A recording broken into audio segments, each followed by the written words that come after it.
Excelentísimo señor rector magnífico, ilustrísimo señor subdirector general de Universidades y Formación del Gobierno de La Rioja, colegas del claustro de profesores, queridos alumnos, señoras y señores.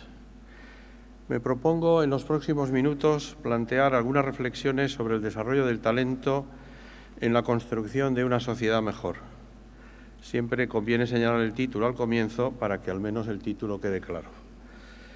Pocos dudan de que los sistemas educativos sean mecanismos de intervención social de primera magnitud y de que de ellos dependa en buena medida el desarrollo de nuestras sociedades, la cohesión, el bienestar, el conocimiento, la investigación científica, tecnológica, humanística, etcétera, dependen, no solo, pero sí en buena medida, de la acción de las instituciones educativas de cualquier nivel, desde la escuela a la universidad.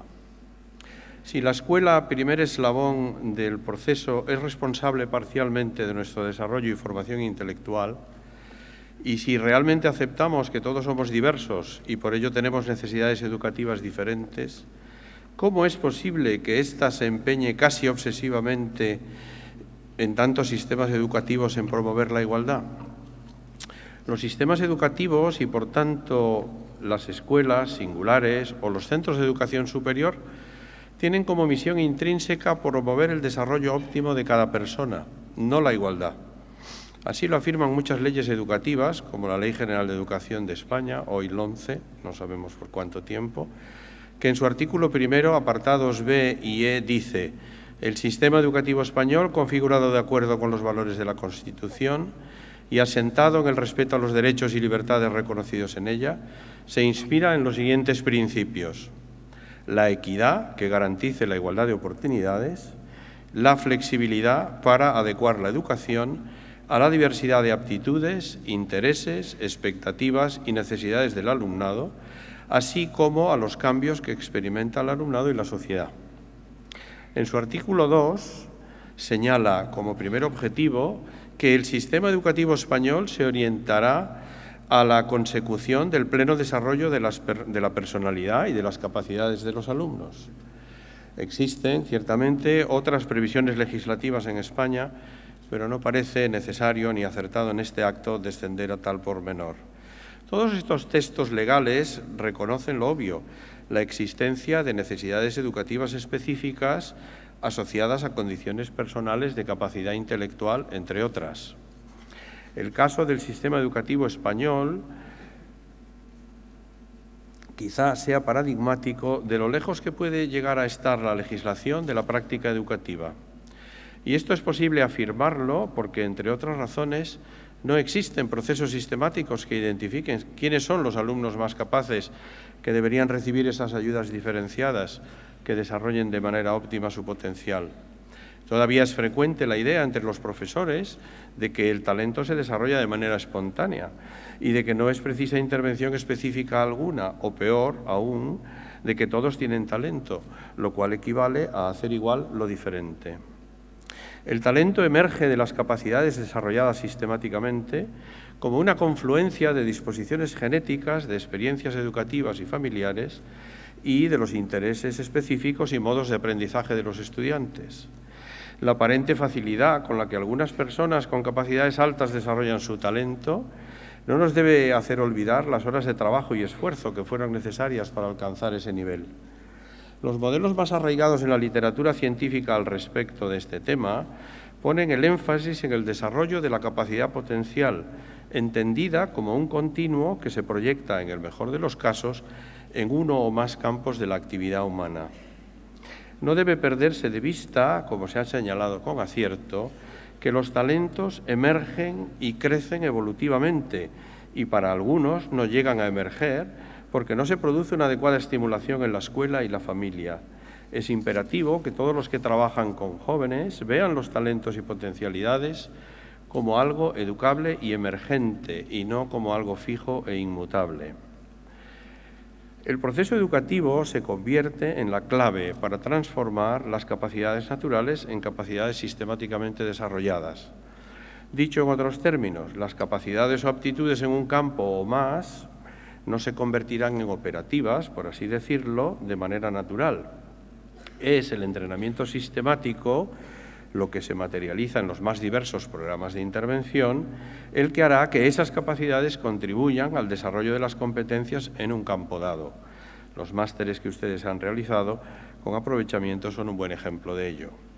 Por tanto, el nivel de competencia y destreza, de pericia, si se quiere, en un campo del saber, será el resultado de la proyección de la capacidad en dicho campo, siendo el rendimiento en el mismo el efecto del desarrollo educativo. De este modo, para ser competente en un área dada, hacen falta capacidades apropiadas a los requerimientos de esta, pero también un programa de intervención adecuado. En UNIR hemos procurado que sus programas fuesen un ejemplo claro de lo que señalo y una nada desdeñable dosis de trabajo, esfuerzo y motivación por el logro y la excelencia. Así, el papel de la escuela, de la universidad y otros programas de intervención será lograr que el potencial se convierta en rendimiento.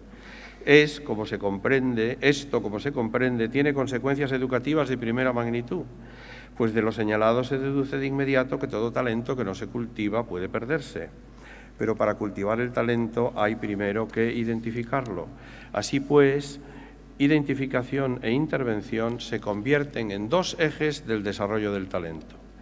No parece necesario insistir en que la educación debe asegurar que el rendimiento de las personas se equipare a su potencial. No se trata de ser el primero de la clase ni de estar por encima de tal o cual referencia evaluativa. Se trata simplemente de conseguir el óptimo de cada persona, de que cada uno de ustedes se aplique con las ayudas necesarias a dar de sí lo mejor que pueda para, en último término, ponerlo al servicio de los demás, de la sociedad. ¿Es posible un sistema educativo orientado al desarrollo del talento? Desde luego que sí. No solo es posible, sino que es urgente que nos planteemos que nuestras sociedades no pueden subsistir con sistemas educativos que no estén dispuestos a caminar por la senda de la excelencia y la optimización de los resultados del aprendizaje de cada estudiante, de cada universitario. Una enseñanza graduada que ignore sistemáticamente las diferencias individuales es simplemente un camino inadecuado para promover el desarrollo de las personas. Y entiendo que no hay educación de calidad si no se logra optimizar el rendimiento de cada uno. Un sistema educativo mejor, en suma, es el que logra que sus estudiantes mejoren sus resultados. Y a pesar de las evidencias de los estudios internacionales de evaluación que parecen mostrar lo contrario, la mejora en nuestro país, en cualquier país, es posible y necesaria. No cabe duda de que cuanto peores sean los resultados de un sistema educativo, más perjudicados serán todos los alumnos, pero particularmente los más capaces, porque son los que presentan un déficit mayor entre sus posibilidades y sus realizaciones.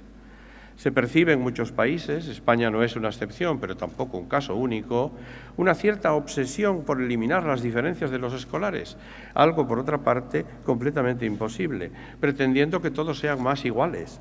Incluso se afirma que la escuela está para promover la igualdad. Mejor podríamos decir con Elliot Eisner que la buena escuela no es la que ignora las diferencias individuales, las incrementa, eleva la media e incrementa la varianza. Un sistema educativo mejor, a mi juicio, es aquel que promueve la personalización educativa y la flexibilidad curricular, permitiendo que cada alumno pueda llegar tan lejos como su capacidad y motivación permitan, a tanta velocidad como sus condiciones personales para aprender faciliten, con tanta amplitud como su curiosidad intelectual y creatividad favorezcan. ¿No es posible realmente una educación así? ¿Están los sistemas educativos condenados a perseguir la abstracción del alumno medio para siempre? ¿No podríamos conseguir que los profesores se convirtieran en facilitadores del aprendizaje de sus alumnos en lugar de protagonistas del trabajo escolar o académico? ¿No podríamos hacer que las escuelas de las universidades verdaderos centros de aprendizaje en lugar de ámbitos prioritariamente de enseñanza? Se habla con frecuencia de la sociedad del conocimiento, mejor diría de la información.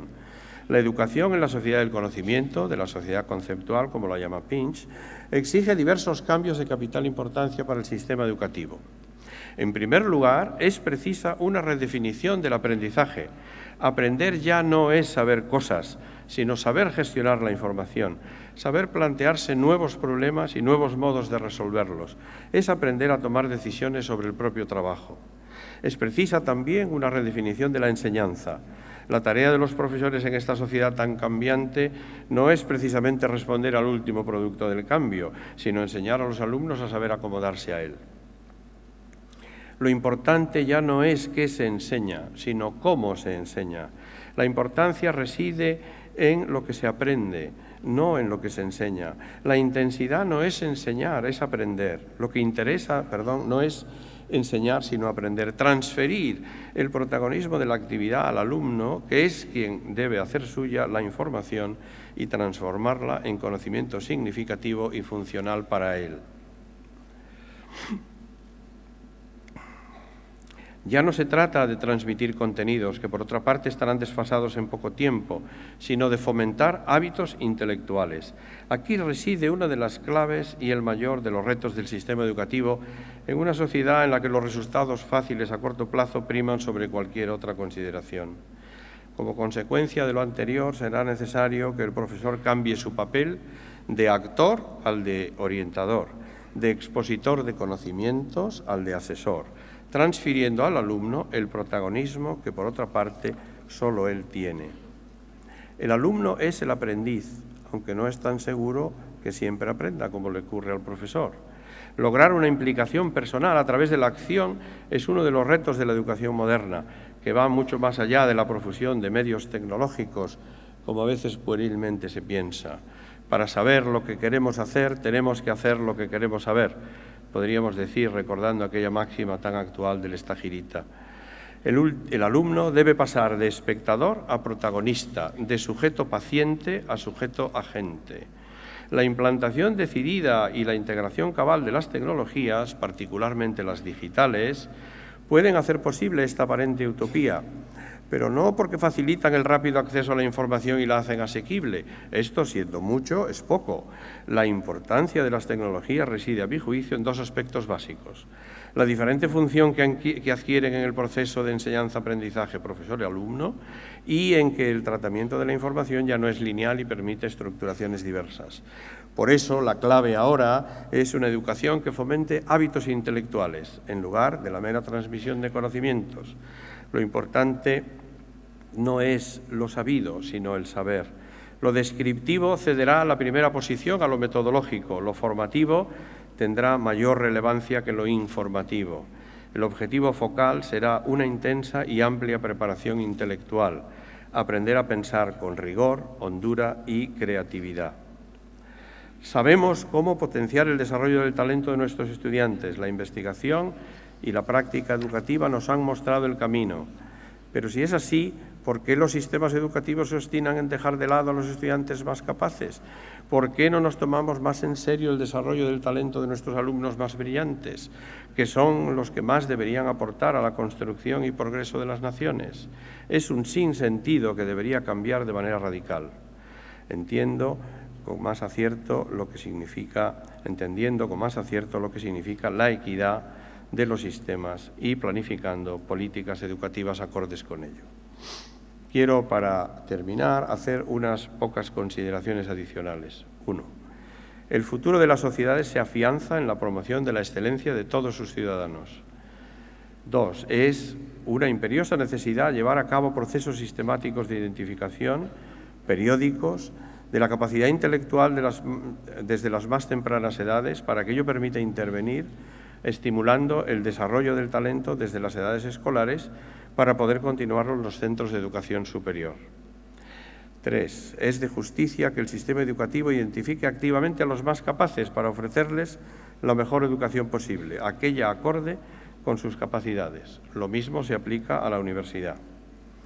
4. Es preciso crear las condiciones para que los agentes sociales y económicos puedan intervenir en la financiación de programas de desarrollo del talento en las diversas edades, llevando el mecenazgo a los niveles de otros países más avanzados. 5. Vivir de espaldas a la existencia de jóvenes con alta capacidad supone desatender, por ejemplo, en España, a centenares de miles de alumnos. Esto tiene como consecuencia el déficit de personas bien formadas que puedan aportar su talento al desarrollo científico, humanístico, tecnológico, artístico, deportivo, etcétera, de todo el país. 6. Cultivar y promover el talento es una exigencia de la igualdad de oportunidades que lleva a dar a cada alumno la educación que precisa, haciendo los sistemas educativos verdaderamente equitativos.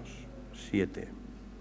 Fomentar un sistema educativo que promueva la excelencia mejorará la educación de todos. Además, favorecerá que el talento de los más capaces sea puesto al servicio de la sociedad, quienes liderarán la construcción de un futuro mejor para todos. 8. Los jóvenes con talento solo podrán lograr un desarrollo intelectual y personal pleno si se les permite desplegar todo su potencial intelectual sin barreras. Me gustaría recordar aquí al apreciado profesor Stanley, Julian Stanley, de quien tanto aprendí, que decía, refiriéndose a los alumnos más capaces, que no debemos olvidar que ellos nos necesitan a nosotros ahora, pero nosotros los necesitaremos a ellos mañana. Si olvidamos cuál haya de ser nuestra aportación en este proceso, si vosotros que hoy recibís el título de maestros lo olvidáis, pondréis en serio riesgo el futuro de la construcción social y del desarrollo de vuestras naciones. Por ello, termino con unos versos de Joan Margall, tomados del Elogio de Vivir, que dicen así: ama tu oficio, tu vocación, tu estrella, aquello para lo que sirves, aquello en que realmente eres uno entre los hombres. Esfuérzate en tu quehacer como si de cada detalle que piensas, de cada palabra que dices, de cada pieza que colocas, de cada golpe de tu martillo, dependiese la salvación de la humanidad. Porque depende, créeme. Muchas gracias.